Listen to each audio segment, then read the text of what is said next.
गुरुदेव राधे राधे। आपके चरणों में कोटि कोटि प्रणाम। महाराज जी, माता पिता होने के नाते हमने अपने कर्तव्य निभाए, बच्चे बड़े हो गए और श्री जी की कृपा से उनकी शादियां भी हो गई। हमारे घर 2 नए बच्चे भी आ गए। महाराज जी, हमारा रोल अब एज ए पेरेंट कैसे निभाना है? मार्गदर्शन कीजिए। बच्चे अपना फर्ज निभा रहे हैं, हमारे माता पिता का रोल अभी क्या शेष रह गया और हमें आगे क्या करना? हमें तो लगता है कि अब सब कुछ हो गया है।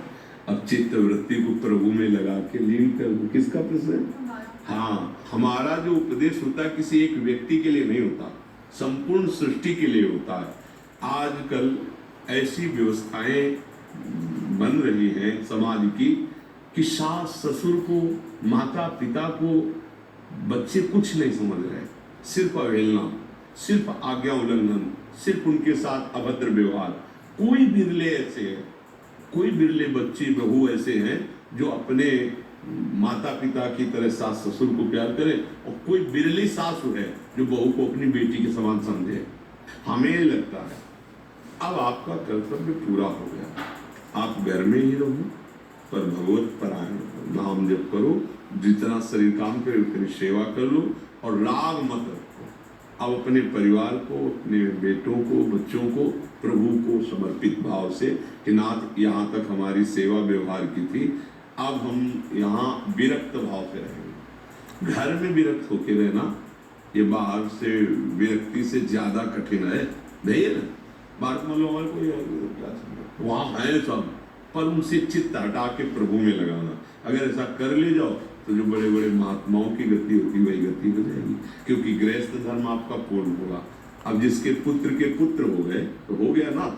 अब तो बरबस राज सुत ही नृपदीना और हर हित आप गवल बल कीला, तो चलो नाव वृंदावन वास न करो, क्योंकि वन में सर्वश्रेष्ठ वन वृंदावन है। कहीं एक कोठरी में वास करते हुए दोनों प्रिया प्रीतम की आराधना करे और यही शरीर छूट जाए तो परम पद मिल जाए। पर ऐसा हम आदेश नहीं कर रहे, एक है रास्ता।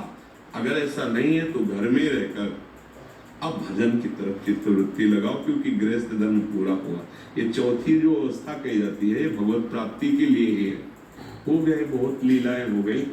जिससे प्यार करोगे अब वही तुम्हारी अंतिम गति बिगाड़ेगा।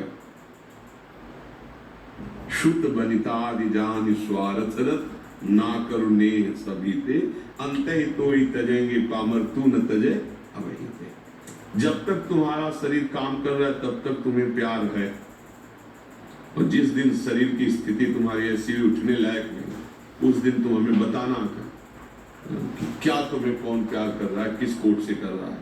स्वार्थ का व्यापार है। आपका धर्म यहाँ तक था, पूरा हो गया। अब आप निरपेक्ष होकर अगर घर में दोनों और भजन परायण तो भगवत प्राप्ति पक्की। अच्छा, भजन न करोगे तो पूरा संसार क्या? पशु पक्षी भी अपने बच्चे पैदा करते हैं, उनका पालन पोषण करते हैं, उनके लिए शिकार करते हैं, मुख मिलाते हैं, उनके डालते हैं उनके राग में। पशु पक्षी भी तो सब वैसे ही हैं जैसे आप कर रहे हो भाई। निद्रा, भय, आहार, मैथुन, मोह, ये सब जीवों के अंतर्गत है। देखो, एक बात है, वो भजन नहीं कर सकते भगवान का। आप विवेक के द्वारा राग का त्याग करके भजन करके परम पद प्राप्त कर सकते हैं। हमारी राय, नारद सिख जे सुनई नर नारी, अवश्य भवन तज होय भिखारी। अब हमारे पास आओगे तो माया मोह का नाश करके भगवान की प्राप्ति की बात करेंगे।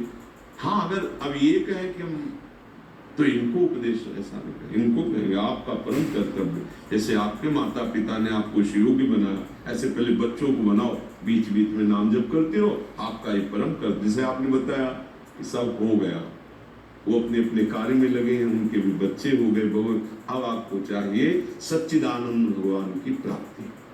अब ना समझ पाओ तो फिर पुनरपि जननम, फिर आगे जन्म हो जाएगा। क्योंकि जहाँ राग होता है वही, देखो अजामिल का राग बच्चे पे था, और बात इसलिए बन गई कि बच्चे का नाम नारायण रख दिया।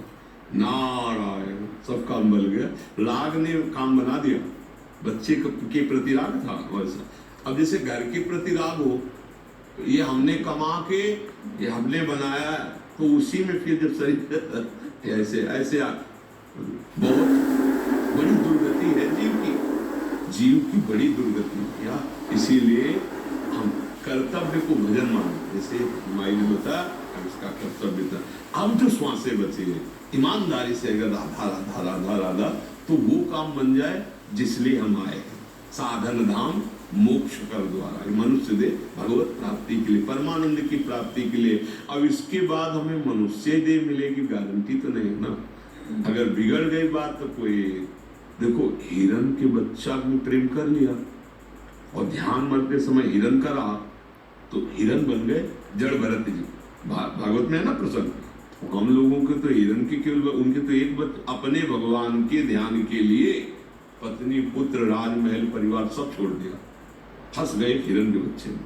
और अपने लोग तो कितनी जगह आसक्ति किए, तो क्या करना पड़ेगा, बहुत सावधान। हम ये नहीं कह रहे कि बाबा जी में कोई खेल भी नहीं है। भोगों की जो आकर्षण वृत्ति आप लोग देखो कैसा मन तुम्हारा करता है, तो नाम के द्वारा, भजन के द्वारा, ज्ञान के द्वारा उसे भस्म करके आगे ऐसी ऊंचाई पर जहाँ काम करो छू न पाए, वो स्पर्श भी न कर सके, बहुत कठिन मार्ग है। तभी कोई बिरला चल पाता है, नहीं तो चला और फिसल करके फिर उसी वो बेस वही रहेगा, खेल वही हो जाएगी। तो इसलिए गड़बड़ हो जाता है। गृहस्थी में रहकर बहुत बढ़िया भगवत प्राप्ति हो सकती है। एक पत्नी व्रत या एक पति व्रत धर्म पूर्वक मेहनत करके कमाओ, आए हुए अतिथियों का या किसी को अत्यंत आवश्यक, देखा कोई बीमार तड़प रहा है, 10 रुपया लगा के उसकी औषधि और नाम लो, और अपने परिवार को भगवान प्रदत्त मानो कि भगवान ने दिया है, पुत्र पत्नी परिवार, ये भगवान की तो भेजा। आप क्या जानते हो कौन है, कौन आया तुम्हारे पुत्र रूप में, क्या जानते हो, क्या परिचय जानते हो, पूर्व में कौन था, आगे क्या होगा, तुम्हें तो कोई परिचय नहीं। तो भगवान ने उसे पुत्र रूप में सेवा करने के लिए दिया, और नाम जब पक्का भगवत प्राप्ति हो जाएगी। तो भगवान को कोई चाहते नहीं भगवत प्राप्ति। साधु महात्माओं के पास जाते, बेटा होना या लौकिक कामनाओं की पूर्ति करना, या इन सब पे हमारा महत्व नहीं है। अगर हमारा होता तो हम छोड़ के क्यों बनते। और आप भी सही माने में जो सुख और शांति चाहते हो वो बिना भगवान के नहीं है। बहुत बेटे हैं लेकिन रो रहे हैं और दुर्गति को प्राप्त हो रहे हैं। हाँ, अगर बेटा है तो भगवान मानकर सेवा करो, नहीं है तो गोपाल जी को बेटा बना लो और दोनों मिलकर उनकी सेवा करो, भजन करके भगवान को प्राप्त हो। हमारी तो ये सीख है। कोई ऐसी चाहे, ऐसी कामनाएं संतों के पास लेकर के नहीं जानी चाहिए, क्योंकि वहां जो अमोघ वस्तु मिल रही, संतों से कामना करने का मतलब जैसे सम्राट के पास जाए और वो कहते जो इच्छा हो मांग लो, वो सोचे कि 1 महीने का भैंस का चारा दे दो, और ये वो और मांगेगा क्या, उसके सामर्थ्य कितनी है।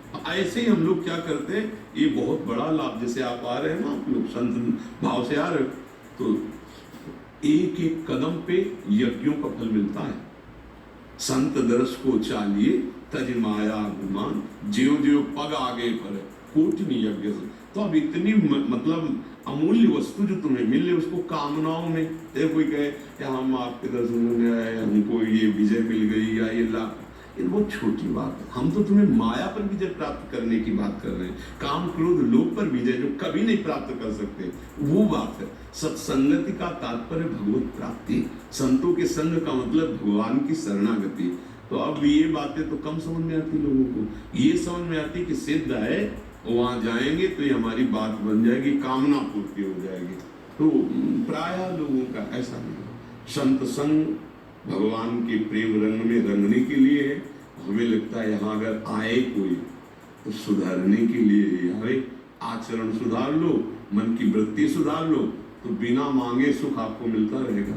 अन मांगे, स्वामी हरदास जी कहते हैं, अन मांगे आगे आवे को जो पल लागे पल को।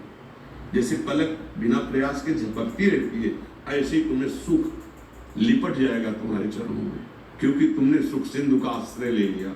अब भगवान का आश्रय में लोग बुरे आचरण करो तो सुख मांगने से थोड़ी मिल जाएगा। चाहे जहाँ जाओ, आचरण किया है वो तुम्हें दंड दे के रहेगा। इसलिए हमारी प्रार्थना है कि अब आपका समय अधिक से अधिक भजन में जाना चाहिए, और इसी से जीवन की सार्थकता होगी। आपके लौकिक धर्म की पूर्ति हो गई, अब परम धर्म की पूर्ति।